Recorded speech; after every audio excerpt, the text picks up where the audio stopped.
Hello नमस्कार साथियों, आप सबका स्वागत है आपके अपने ध्यान आईएएस यूट्यूब चैनल पे। अगर हम आज की बात करें तो आज जो ये आपने थंबनेल देखा है और आप वीडियो पे आए हैं तो इसमें क्या है कि यूपीएससी की तैयारी कैसे करें। तो आपको मैं पूरा सिलेबस डिस्कस करूंगा और यूपीएससी की तैयारी कैसे करनी चाहिए उसके बारे में हम यहाँ पे डिस्कस करेंगे। अगर आपको ऑफलाइन या ऑनलाइन कोई भी बैच चाहिए यूपीएससी का और किसी भी पीसीएस से रिलेटेड अगर आपको टेस्ट करनी है तो आप गूगल पे जाके जो है dhyanIAS.in भर के आप जो है वहाँ पे रजिस्टर्ड करा सकते हैं। आपको जो इन्फॉर्मेशन है वो टीम के द्वारा दे दी जाएगी। तो आज हम बात करते हैं यूपीएससी। तो देखो, पहली बात तो यूपीएससी है क्या? Union public service commission. Union public service commission की बात करें तो संघ लोक सेवा आयोग जो है ये भारत का एक सबसे बड़ा परीक्षा आयोजित कराने वाली एक संस्थाओं में सबसे एक संस्था है। बाकी संस्थाएं भी काम करती हैं भारत में, लेकिन जो आईएएस है और आईएएस बनने का जो सपना है अभ्यर्थियों का, जो भी तैयारी करने वाले अभ्यर्थी हैं या जो नए जो अभ्यर्थी हैं जो अभी ग्रेजुएट होके आ रहे हैं या आफ्टर 12th जो है तैयारी करने का सपना देख रहे हैं, उनके लिए ये वीडियो जो है बहुत ही इंपॉर्टेंट होने वाली है। तो इस वीडियो को लास्ट तक देखें और चैनल को सब्सक्राइब करें, बेल आइकन दबाएं कि आने वाली जितनी भी वीडियो हैं उसका नोटिफिकेशन आपको मिलता रहे। तो देखो, ज़्यादा लेट ना करते हुए मैं आपको इंट्रोडक्शन करता हूँ कि यूपीएससी है क्या और यूपीएससी के लिए क्या क्या सिलेबस है और आपको किस पैटर्न से पढ़ना चाहिए और कौन कौन सी किताबें जो हैं इसके लिए कंपलसरी हैं कि उनको पढ़ना ही पड़ेगा और तरीका क्या होना चाहिए। और आज यूपीएससी की जो एग्ज़ाम की बात करें तो उसकी डिमांड क्या है। तो आइए देखिए, यूपीएससी की अगर बात करें तो यूपीएससी जो एग्ज़ाम है इसको दो फेज में यहाँ पे कंडक्ट किया जाता है, एक तो प्री और एक मेंस। प्री एग्जाम की बात करें तो ये ऑब्जेक्टिव होता है,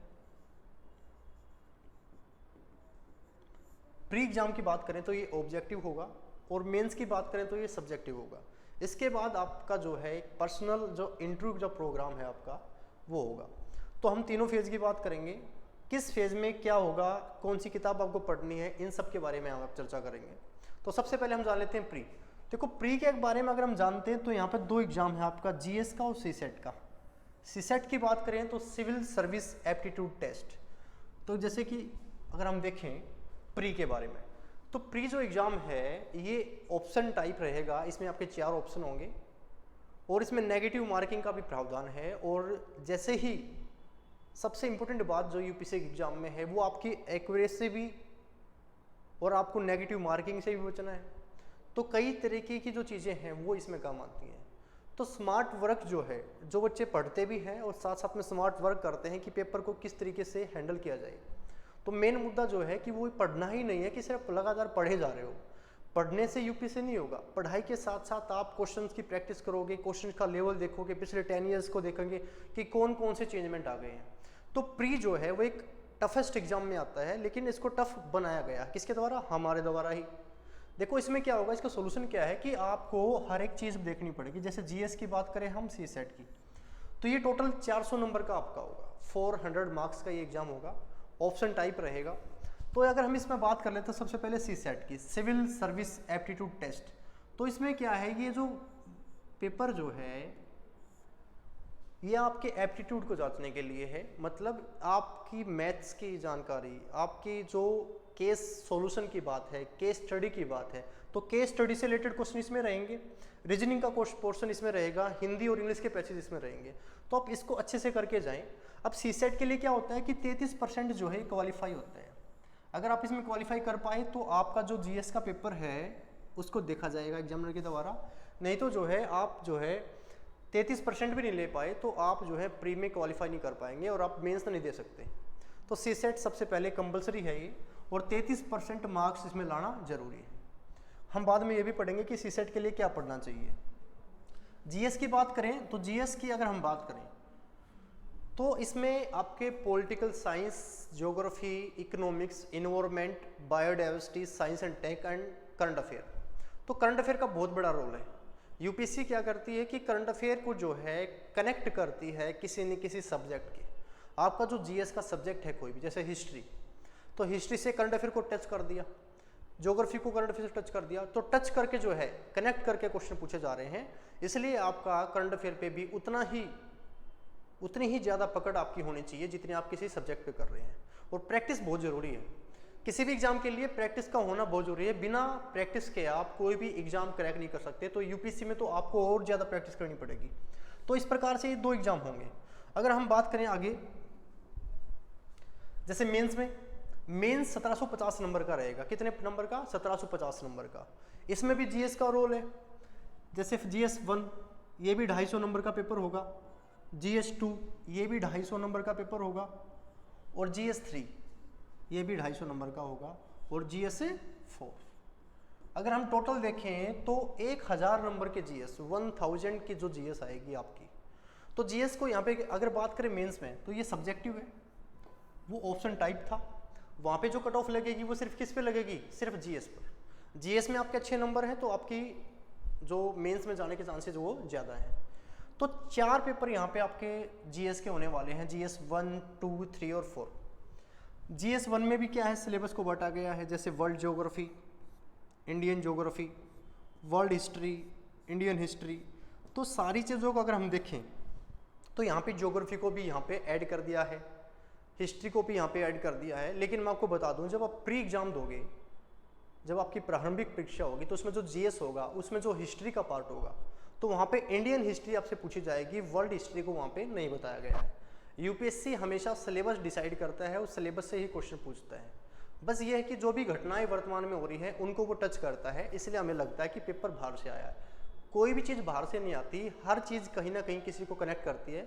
इसके लिए द हिंदू न्यूज़पेपर से डेली आप कंटेंट पढ़ें, वहाँ से एडिटोरियल का आप वहाँ से देख सकते हैं, और एनसीईआरटीज़ को पढ़ें, उसमें जो चेंजमेंट आ रहा है, जैसे 103 अमेंडमेंट क्या है, तो ये नई नई चीज़ें जो हैं, जो आरक्षण से रिलेटेड, रिजर्वेशन से रिलेटेड चीज़ें हैं, रिजर्वेशन पहले भी था और आज क्या चेंजमेंट है।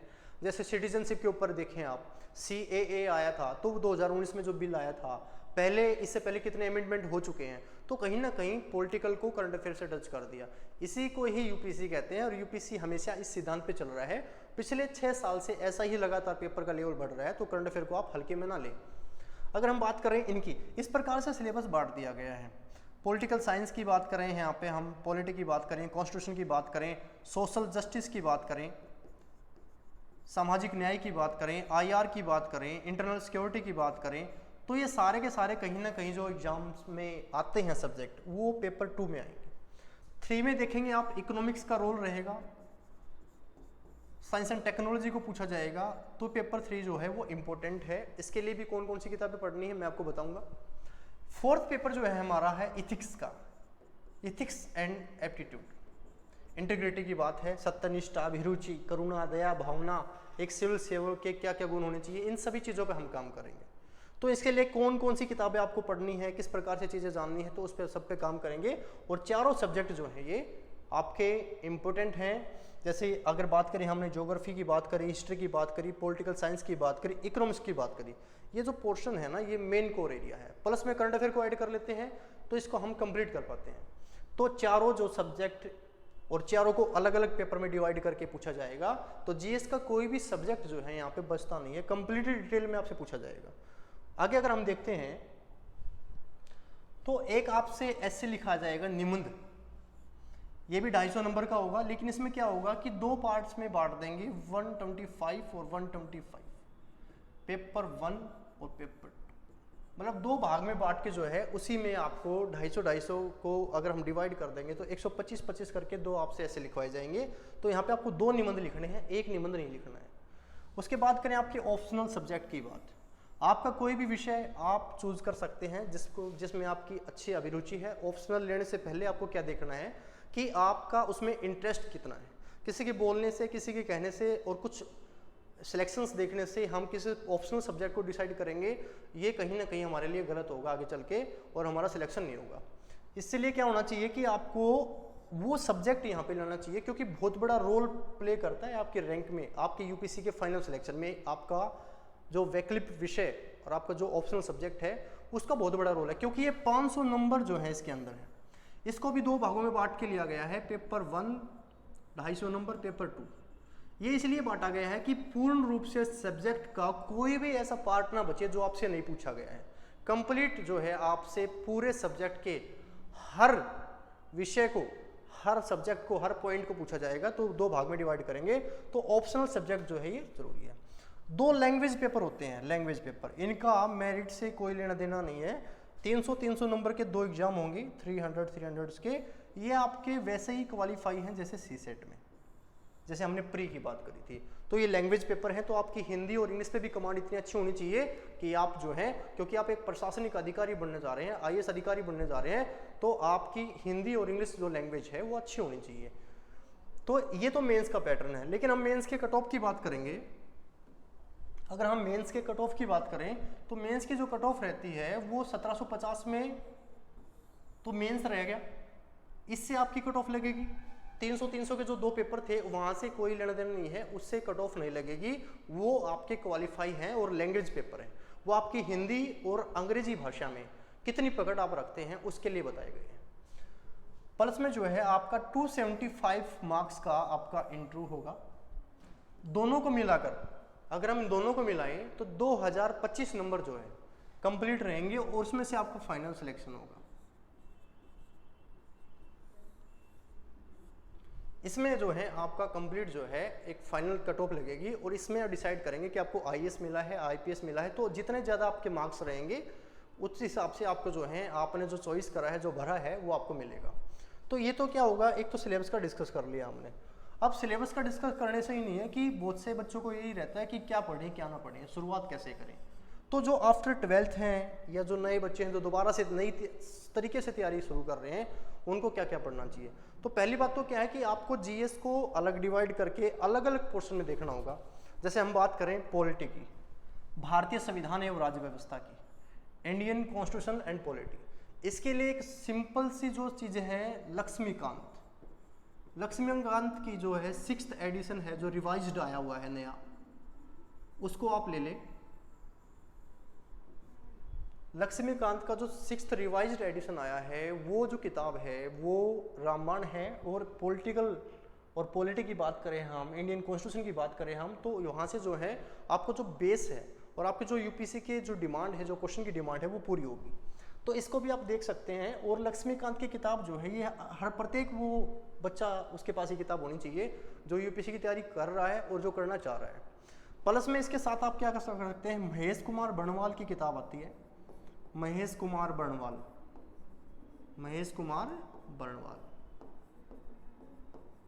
महेश कुमार बर्णवाल की किताब को अगर देखें, अगर आपने इस किताब को पढ़ लिया है, फिर आप महेश कुमार बर्णवाल को पढ़ें। इसके बाद जो है आप जो लक्ष्मीकांत के प्रैक्टिस बुक आती है लक्ष्मीकांत की, जिसमें आपका चैप्टर वाइज जो है प्रत्येक चैप्टर के क्वेश्चंस जो है UPSC के अकॉर्डिंग, UPSC का जो लेवल है उसको वो वहाँ पे दर्शाते हैं, तो उसकी प्रैक्टिस करनी चाहिए। तो जैसे ही आपका एक सब्जेक्ट का कोई भी पॉइंट खत्म होता है, कोई भी पार्ट आपका खत्म होता है, तो आप उससे जाके डायरेक्ट जो है आप प्रैक्टिस कर सकते हैं। तो महेश कुमार बर्णवाल और लक्ष्मीकांत प्लस में ये प्रैक्टिस करने से जो है आपका जो प्री का जो पोर्शन है पॉलिटिकल का, वो कवर हो जाता है। मेंस के लिए जो है अगर आपको ऑप्शनल सब्जेक्ट लिया तो बहुत सारी किताबें मार्केट में हैं, ठीक है। और उसके बाद अगर हम बात करें प्री में, तो प्री में पॉलिटिकल में अगर हम बात करते हैं तो इससे जो बाहर है क्वेश्चन नहीं आता। और बिल्कुल इस पे ही ध्यान रखें, फालतू का जो मैटर है वो इकट्ठा ना करें। दो ही किताबें हैं, दोनों को अच्छे से पढ़ कर, अच्छे से प्रैक्टिस करके, बार बार प्रैक्टिस करके आप जाएं। और कोई भी आपका डाउट है तो आप कमेंट करें, हम आपको आपका सॉल्यूशन जो है आपको आप तक पहुंचा देंगे। हम जो डिस्कशन जो हमारा रहेगा उसमें हमारा कॉन्टैक्ट नंबर रहेगा, आप वहाँ पे मैसेज भी कर सकते हैं। और हम आपको बार बार जो है यही बता रहे हैं कि ज़्यादा मैटर ना पढ़ें, कुछ सिलेक्टेड मैटर पढ़ के ही, एक अच्छी तैयारी करके ही सिलेक्शन लिया जा सकता है। ये तो हमने बात करी हमने पॉलिटिकल की। अगर पॉलिटिकल के बाद हम बात करते हैं जियोग्राफी की, तो जियोग्राफी जो है उसका बहुत बड़ा रोल है, मेंस में भी रोल है और प्री में भी रोल है। प्री में इसलिए कि कम से कम 18 से 20 क्वेश्चन जो है आपके आते हैं। अब ज्योग्राफी की अगर हम बात करें, अगर हम ज्योग्राफी की बात कर रहे हैं, भूगोल की बात कर रहे हैं, जिसमें भारत का भूगोल और विश्व का भूगोल दोनों आते हैं। विश्व के भूगोल की बात करें तो ये मेंस में भी और प्री में भी, भारत के भूगोल की बात करें तो ये मेंस में भी और प्री में भी आता है। इसके लिए क्या होता है कि आपको NCERT पढ़नी चाहिए 6 to 12th, बिल्कुल। ज्योग्राफी के लिए आपको NCERT कवर करनी ही होगी, इसके बिना आपका बेस जो है नहीं होगा। इसके बाद आप महेश कुमार बर्णवाल पढ़ लें। मैं आपको महेश कुमार बर्णवाल क्यों सजेस्ट कर रहा हूँ, क्योंकि ये जो होता है ये 6 to 12 NCERT बेस्ड है ये किताब मार्केट में, तो काफ़ी कुछ कवर कर देती है। महेश कुमार का जो ये किताब है ये कवर कर देती है। एक 25 ईयर्स आता है, जैसे कि कई पब्लिकेशंस का है, आर्यन का भी है, स्टूडेंट का भी है, प्रभात का भी है, तो ये लेके आप प्रैक्टिस कर सकते हैं। और पिछले जो साल के जो पेपर हैं जीएस के, उनको देख के सबसे बढ़िया तैयारी करने का तरीका है कि पिछले पेपर को देखें, एनालाइज करें कि कौन सा क्वेश्चन किस तरीके से पूछा गया है, फिर जाके जो है आप जैसे एग्जाम में बैठोगे ना, तो आपका जो लेवल है वो बढ़ चुका होगा, क्योंकि आपने अलग अलग क्वेश्चन जो हैं वो आपके सामने आए हैं, आपने करा है, कोई डाउट आया है तो उसको क्लियर करा है, तो बिना प्रैक्टिस के आप नहीं कर सकते। तो ज्योग्राफी के लिए मैंने आपको बता दिया, 6ठी से 12वीं की NCERT की किताब पढ़ लें, महेश कुमार बर्णवाल पढ़ लें, क्योंकि 6 to 12 NCERT बेस्ड तो है ही, लेकिन साथ साथ में क्या है कि ये जो आपका यूपीसी के टच क्वेश्चन है, जो पॉइंट है, उनको डायरेक्ट टच करता है और इसका फायदा आपको मिलेगा। काफ़ी बच्चों ने इसका फायदा उठाया है, तो आप भी इस चीज़ को करें, महेश कुमार बर्णवाल को ले लें। ये मीडियम इंग्लिश में भी आती है और हिंदी में भी आती है। आगे अगर हम बात करते हैं हिस्ट्री की, इतिहास की, हिस्ट्री की अगर हम बात करें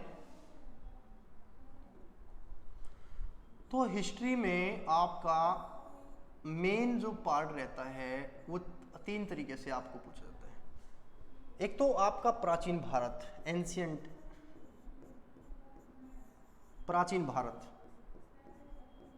एक आपका है आधुनिक भारत, एक है आपका आधुनिक भारत। आधुनिक भारत और प्राचीन भारत, और कला और संस्कृति, कला व संस्कृति। कला व संस्कृति की अगर हम बात करें तो ये जो 3 पोर्शन है, अगर हम मिडिल युग भारत की बात करें तो इस चीज को अगर आप देखोगे तो ये तीनों पोर्शन वो मिडिल युग की बजाय ज्यादा इंपॉर्टेंट है। और सबसे ज्यादा इंपॉर्टेंट पॉइंट है आपका आधुनिक Bharat, modern India. Modern India के लिए किताब है स्पेक्ट्रम। स्पेक्ट्रम एक ऐसी किताब है आधुनिक भारत की जो कि आपके प्री के पोर्शन को कवर कर देती है और कहीं ना कहीं मेंस के लिए आपकी समझ जो है वो पैदा कर देती है। उसके बाद आधुनिक भारत पर बहुत सारी किताबें हैं, विपिन चंद्रा की बात करें हम तो वो भी आपके काम आएगी, और NCERT भी आप 11th और 12th की पढ़ सकते हैं। और प्राचीन भारत की बात करें हम तो ये जो सोर्स है ये भी आप NCERT से ही लें, किसी बुक को प्रीफर ना करें, ये भी आप NCERT से ले लें, 11वीं और 12वीं की NCERT पढ़ लें, उससे भी कवर हो जाएगा। कला और संस्कृति के लिए एक किताब है जहां से प्री के क्वेश्चन आपके कवर हो जाते हैं, नितिन सिंघानिया की किताब है। नितिन सिंघानिया की किताब जो है ये आपके लिए बेस्ट रहेगी। तो 3 चीजें जो हैं ये कवर कर लें और हिस्ट्री में आपका जो हाथ है वो मजबूत हो जाएगा। आगे देखते हैं हम सिलेबस जो है, अगर बात करें हम साइंस एंड टेक की, साइंस और टेक की बात करें हम, साइंस और टेक में अगर हम बात करते हैं, देखो एक तो होता है साइंस, SSC तक एग्जाम देते हो तो साइंस का रोल होता है। यहाँ पे टेक्नोलॉजी की बात आ जाती है, जैसे नैनो टेक्नोलॉजी क्या है, रोबोटिक्स प्रणाली क्या है, स्पेस से रिलेटेड बातें आ जाती हैं, ठीक है, कोरोना के ऊपर, डिजीज के ऊपर बातें आ जाती हैं, कौन सी दवाई जो है, कौन सी वैक्सीन बनाई है, किस कंपनी ने बनाई है, तो सारी चीज़ों पे यहाँ पे बातें आ जाती है। तो साइंस एंड टेक्नोलॉजी के लिए जो है आप रुक्मणी का पब्लिकेशन का जो साइंस आता है वो भी बेस्ट है। और साइंस एंड टेक्नोलॉजी के लिए आप कहीं ना कहीं NCERT तो आपको बेसिक समझ में आनी चाहिए, आपकी साइंस अच्छी हो। 10th 11th और 12th की आपकी साइंस की बात करें तो NCERT इसको कवर करें। साथ में इसके लिए भी महेश कुमार बर्णवाल जो है वो आपका एक अच्छा सॉल्यूशन है साइंस एंड टेक्नोलॉजी के लिए, और सबसे बेस्ट सॉल्यूशन है आपका करंट अफेयर। जो भी नई नई टेक्नोलॉजी भारत में आ रही है, विश्व में आ रही है, उसके जो नेगेटिव इफेक्ट है, उसके पॉजिटिव इफेक्ट है, और कितना किस सेक्टर को प्रभावित कर रही है, इकोनॉमिक सेक्टर को कितना प्रभावित कर रही है, मेडिकल क्षेत्र को कितना प्रभावित कर रही है, एजुकेशन में क्या रोल है, तो टेक्नोलॉजी के क्या रोल है। जैसे अगर हम बात करें डिजिटल बोर्ड पे पढ़ रहे हैं तो क्या है, टेक्नोलॉजी तो है ये। तो पहले क्या था, आज ये टेक्नोलॉजी है, आप घर बैठ के पढ़ रहे हैं, पहले वो चीज़ें नहीं थी। जैसे 5G क्या है, टेक्नोलॉजी तो है, टेलीकॉम में क्या है, रिफॉर्म ही तो है। तो ऐसी चीज़ों को, ऐसे कंटेंट को बना ले, और पूरे साल भर के ऐसे टॉपिक्स जो साइंस और टेक्नोलॉजी की बात करें, भारत ने क्या करा, विश्व ने क्या करा, हमने किस देश से क्या टेक्नोलॉजी ले ली है, तो इन सबको एक किताब में अलग से बना के पूरा कंप्लीट देख सकते हैं, उसको पढ़ सकते हैं। उसके बाद अगर हम बात करते हैं इन्वायरमेंट की, इन्वायरमेंट जो है, पर्यावरण जो है, इसका खासा रोल है। पिछले 4 साल से यूपीएससी इसमें लगातार क्वेश्चन पूछ रहा है पर्यावरण, क्योंकि पर्यावरण जो है ना एक गंभीर समस्या हमारे विश्व के लिए है। ओजोन लेयर है, ओजोन लेयर में जो छेद हो रहा है, जो होल है उसकी वजह क्या है, कौन सी गैसेज हैं, टेम्परेचर की बात करें जैसे पराली की समस्या है, तो सब जो चीज़ें हैं कहीं ना कहीं कोई ना कोई पोल्यूशन की बात होती है। जैसे नदी पोल्यूशन की बात करें हम, गंगा की बात करें हम, यमुना नदी की बात करें हम, तो क्या है यहाँ पे पोल्यूशन की बात है, ध्वनि प्रदूषण है। तो सभी प्रकार के एनवायरमेंट जो है वो हमारे जीव जंतुओं के लिए, इसलिए क्या होता है जैसे COP21, ये क्या होता है पर्यावरण सम्मेलन जो होते हैं, पर्यावरण के ऊपर जो कमेटियां बनाई गई है, एनवायरमेंट जो संस्थाएं काम कर रही हैं उनसे जुड़ी रिपोर्ट, उनके द्वारा जारी किए गए इंडेक्स, इन सभी को पढ़ना जरूरी है, क्योंकि पर्यावरण से कम 8 से 12 क्वेश्चन जो है आपको मिलेंगे, वो भी करंट अफेयर को टच करते हुए। तो इन्वायरमेंट के लिए आपको क्या करना पड़ेगा, इन्वायरमेंट के लिए आपको इराक भरूचा की किताब आती है, इराक भरूचा, प्लस में NCERT, भारतीय जो पर्यावरण मिनिस्ट्री, जो इन्वायरमेंट जो मिनिस्ट्री है उसकी जो रिपोर्ट आती है उसकी साइट पे जाएं, वहां से पढ़ लें। और जो PIB की साइट्स हैं, उस PIB की साइट्स पे जो अलग अलग विषय की बात होती है उन पे भी जाके देखें, डेली के समाचार पढ़ें, पूरे एक हफ्ते का जो कंटेंट आता है वो पढ़ें। उसके लिए आप सबसे बढ़िया जो है कुरुक्षेत्र मैगजीन है, योजना है, उसका भी सहारा ले सकते हैं। यहाँ जो है आपके इन्वायरमेंट को कवर करने में पूरी मदद करेगा, इस बात को ध्यान रखें।